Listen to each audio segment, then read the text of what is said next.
Have you ever tried to listen to English and your brain just starts translating? Word by word, sentence by sentence, slow, exhausting, confusing. You hear something simple, like, "How are you today?" And instead of answering, your mind begins to search. You try to match each word to something familiar.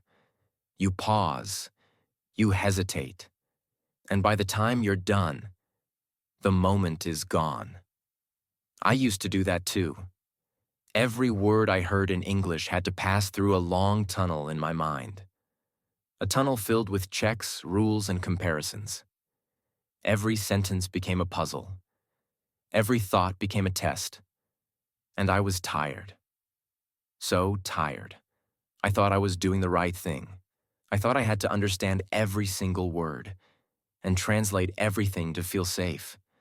But the truth is, that habit was slowing me down, because translation is not understanding. It's not thinking. It's just pausing. It's like trying to dance by reading the instructions, step by step, instead of just feeling the rhythm. And that's how English felt to me. A dance I couldn't enjoy because I was too busy reading the steps. I remember one day I was watching a simple video. The speaker said, "It's a beautiful day." And for a second, just 1 second, I didn't translate it. I felt it. I understood it instantly. No filters, no hesitation, just English. And that moment changed everything, because I realized something powerful. You don't need to understand every word. You just need to understand the meaning, the feeling, the message. In the beginning, I thought translation was helping me. It felt safe, familiar, comfortable. Every time I didn't understand a word, I went back to my native language. I told myself, "It's okay, just translate it." And for a while, it worked. Or at least, I thought it did. But slowly, I began to notice something. The more I depended on translation, the harder English became. It was like trying to swim while holding onto the edge of the pool. Yes, I didn't sink, but I never moved forward either. Every time I heard a sentence in English, I didn't really listen. I waited. I waited for the meaning to arrive in a language I already knew. And by the time it came, the next sentence had already passed me by. It was frustrating, because I was showing up, I was trying, I was listening, but something wasn't working. One day, I asked myself a hard question. What if this habit, this need to translate, is holding me back? It was a difficult thought, because we all want to feel in control. We all want to feel certain. But language isn't about certainty, it's about trust. If I wanted English to become part of me, I had to let it speak for itself. Not through another language, not through comparison, but directly. So I made a decision. Not to eliminate translation completely, not all at once, but slowly, step by step. If I didn't understand a word, I would listen again. And again. I would try to feel the meaning, not force it, just feel it. Like a child hearing a word for the very first time, with curiosity, not fear. At first it felt uncomfortable, uncertain, even strange. But then something started to change. I began to trust myself. I began to understand the idea, even if I didn't know every word. And that small shift changed everything, because English isn't just a list of rules. It's not just vocabulary. It's a way of seeing, a way of thinking, a way of feeling. When I let go of the need to translate, I made space for something new to grow, not to replace the language I already had, but to live beside it. Not as a stranger, but as a friend. I remember the moment clearly. It was quiet. I was sitting at my desk, a warm cup of tea in my hand, and a short English video playing on my phone. Nothing special, Just a man talking about his morning routine. He spoke slowly, calmly. I wasn't focused on learning. I wasn't taking notes. I was just listening. And then it happened. He said, I wake up at 7, and my brain didn't pause. It didn't search for meaning elsewhere. It didn't try to translate. It just understood. Naturally, softly, like a quiet wave moving through me. For the first time, I wasn't analyzing each word. I wasn't trying to match it to something familiar. I just felt the meaning.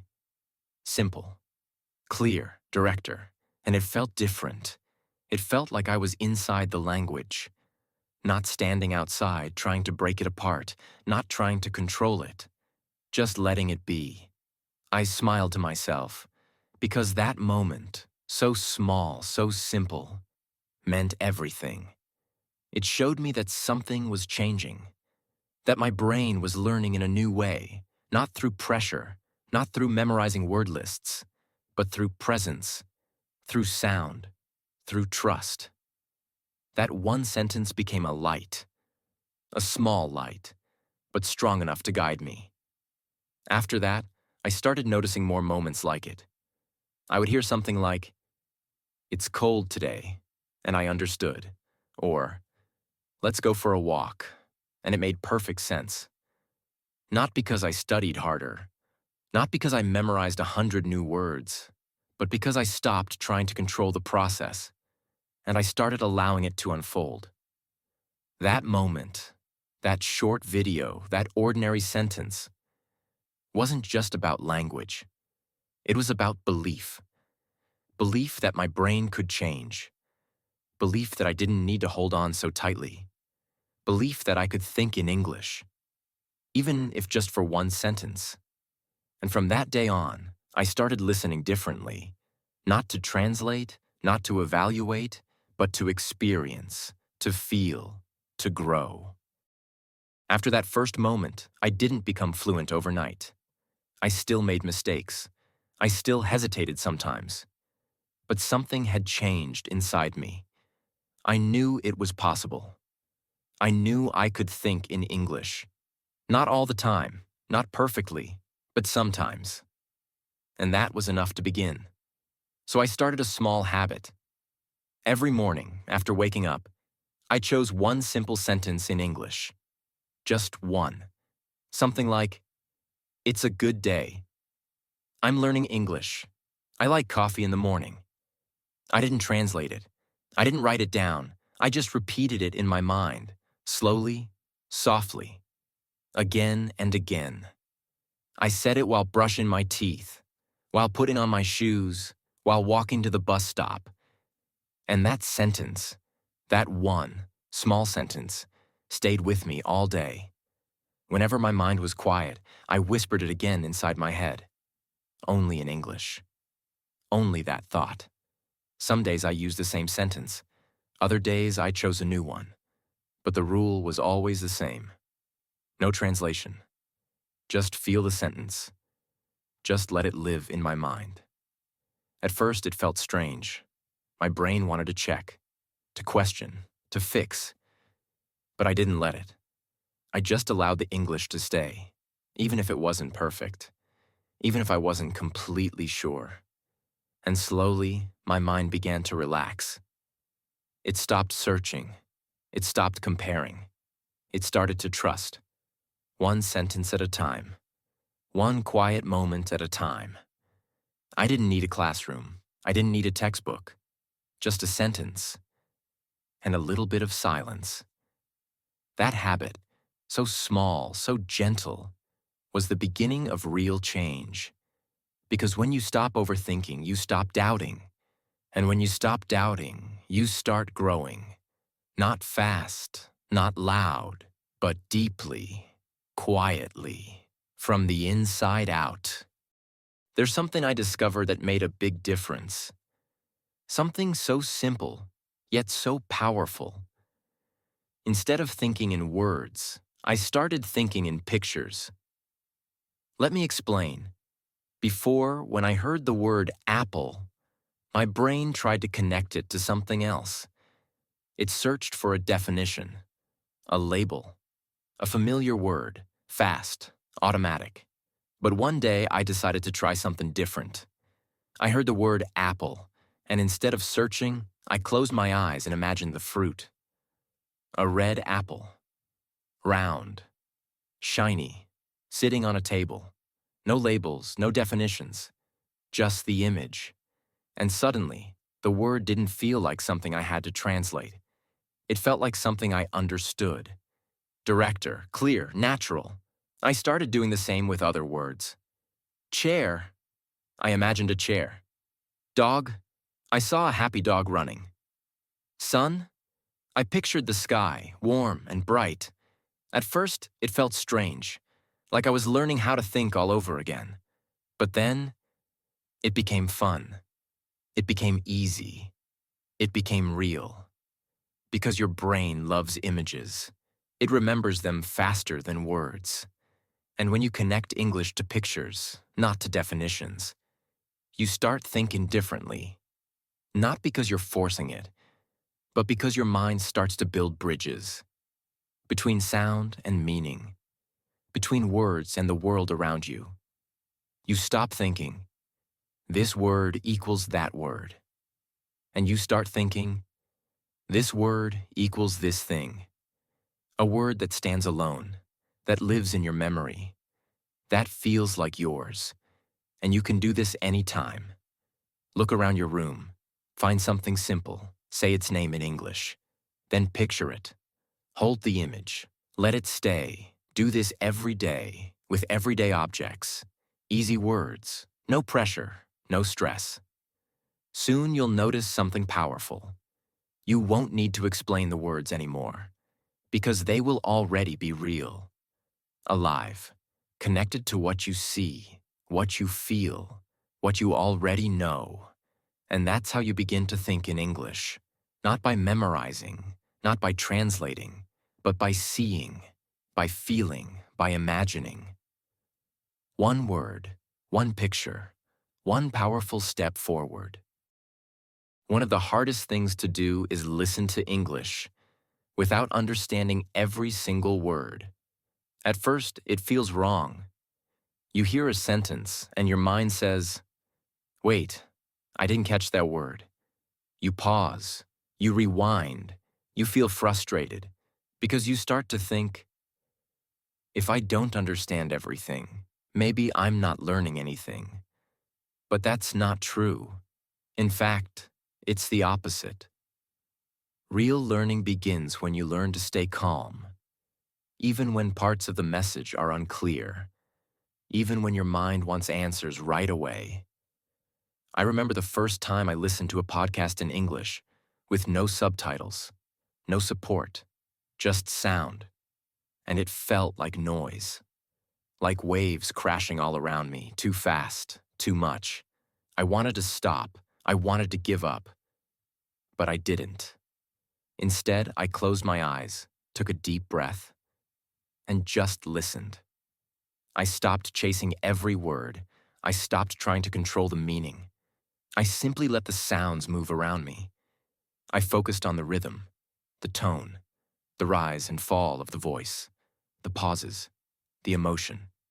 And something happened. My body relaxed.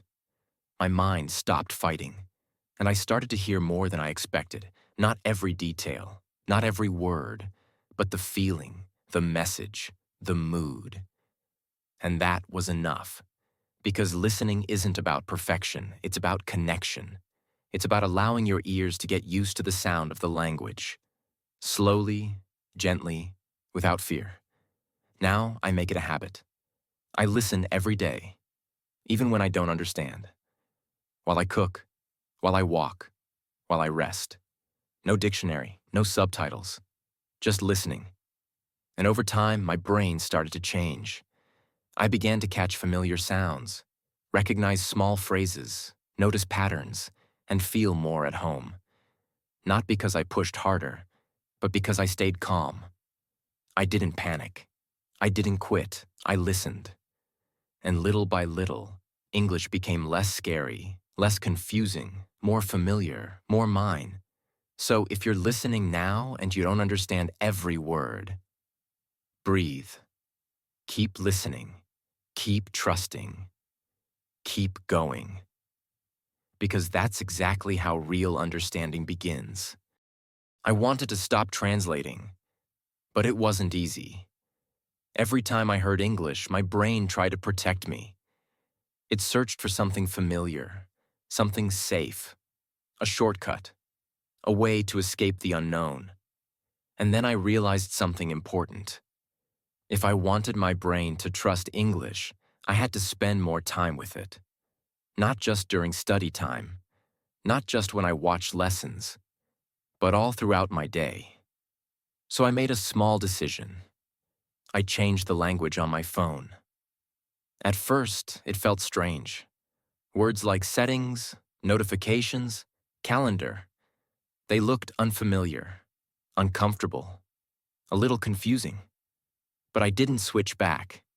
I left it that way, and something interesting happened. Every time I unlocked my phone, I saw English. Short words, simple phrases, little reminders. They were always there. When I checked the weather, when I looked at the clock, when I opened an app. No pressure, no stress, just quiet repetition. Suddenly, English wasn't just something I studied.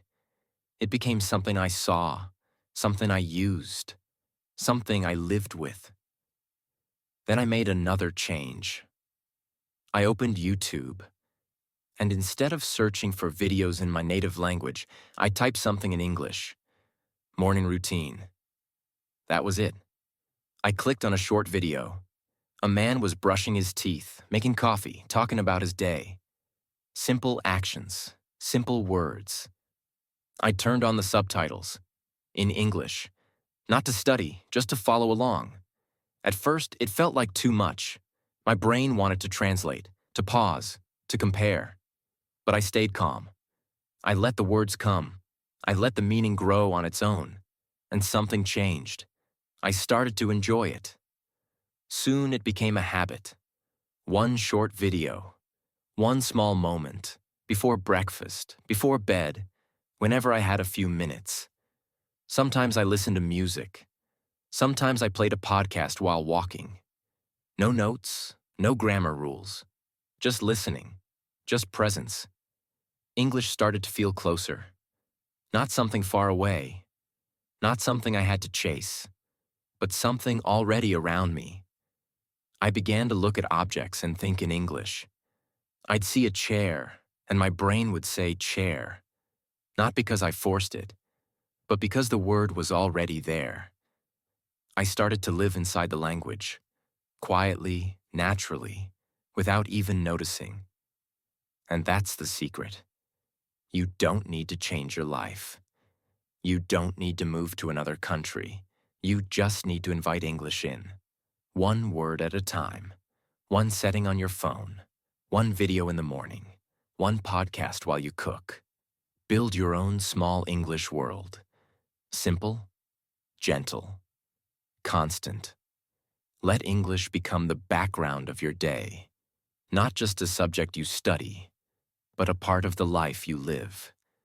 And slowly, you'll stop translating, because your brain will start feeling at home.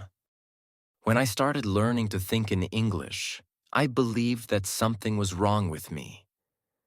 My thoughts didn't sound perfect. The words didn't flow. The sentences were short, simple, sometimes incomplete. There were moments when I paused, unsure of what to say in my mind, and I felt like I was doing everything the wrong way. I thought real progress meant thinking in long, beautiful sentences. Sentences full of advanced words and perfect grammar. But the truth is much simpler. Thinking in English doesn't begin with perfection. It begins with presence. It begins with the willingness to let the language live in your mind, even if it's not smooth, even if it's not fast, even if it feels awkward. Just like a child learns to speak by using small sounds, then small words, and eventually full ideas, We too grow through simplicity. In the beginning, I forced myself to use long sentences that didn't even match the way I normally think. Sentences that sounded elegant but weren't natural to me. And that created stress. It created distance between me and the language. Because real thinking doesn't come from trying to sound impressive. It comes from being honest and clear. Simple phrases like, "I'm tired," or "I like this place," or "that looks nice," are more powerful than complicated expressions because they are real. They are the way we actually think. There were moments when I couldn't remember a word, and I let that small moment stop everything. I would freeze. I would get upset. I would give up on the whole sentence just because one small word was missing. Later, I realized I could skip the word. I could use another word. I could keep going. Because the goal wasn't perfection. The goal was continuity. Another mistake I made was expecting everything to change quickly. I believed that one video or 1 week of effort would suddenly rewire my brain, but that never happened. What did happen? Slowly, gently, with quiet repetition, was real growth. Soft progress, subtle change. I stopped chasing big results. I stopped trying to sound smart. I stopped being afraid of small thoughts. Now, when I think in English, the words don't need to be fancy. They just need to be mine. I think slowly, softly, honestly. And that's enough. Those simple thoughts, the ones that used to feel broken, are now the foundation of how I grow. Even if they come quietly, even if they come slowly, they are still English. They still count. Every small thought is a step forward, and with each step, thinking in English feels more natural, more familiar, and more free. Let me walk you through a normal day. Not a study day, not a big, important day, just an ordinary, quiet day, with one small but powerful difference. No translation. The morning begins. The sun hasn't risen yet. My room is still dark. The alarm rings, and my first thought is, 5 more minutes. Not forced, not planned. Just a soft, automatic sentence. In English. I get up. I walk to the kitchen. The floor is cold under my feet. I turn on the light, prepare my coffee, and think quietly, this smell is amazing. There is no pause, no inner checking, just a thought, just presence, just language flowing through the moment. I open my phone. The apps are in English. The weather notification appears. Cloudy with a chance of rain. I read it, understand it, and move on. I smile. Because English doesn't feel like a challenge anymore. It feels like a quiet companion. Like a window to the world with different words, but the same life. As I eat breakfast, I press play on a short podcast. The speaker talks about their weekend, a walk in the park, a visit to a bookstore. Simple words, everyday rhythm. I don't understand every sentence, but that's okay. I catch the meaning, the tone, the feeling behind the voice. I hear, I spent the day at the park with my dog, and my mind creates the image. A sunny day, a happy dog, a man walking slowly through the trees. No translation, just connection. Later I go for a walk. The sky is gray, the air feels still, and my thoughts appear one by one. The sky looks heavy. There's a bird on that tree. That car is going too fast. None of it is planned. None of it is perfect. It just happens. Because English is no longer a visitor. It's becoming part of my thoughts. In the afternoon, I open my notebook. I write one sentence. Today feels calm. Only one. But that sentence means something. Because it didn't come from memory. It didn't come from translation. It came from the moment. Directly, simply, clearly. In the evening, I sit on the couch and watch a short video. A woman speaks about her daily routine. She talks slowly, gently. Her voice sounds familiar now, comforting, close. She says, "I try to find peace in small things." And I repeat that sentence in my mind, not to memorize, not to analyze, but simply because it feels true, because it feels like something I would say too. Before bed, I lie down in the dark. I take a deep breath. And one final thought rises quietly. I did something good for myself today. That's what a day without translation looks like. Not perfect, not filled with big results, but present, connected, peaceful. A day where English doesn't need to be perfect. It just needs to be yours. You've made it to the end of this journey. And maybe right now your brain is still trying to hold on, still trying to make everything familiar, still trying to analyze, to double check. That's okay. That's normal. That's part of how change begins.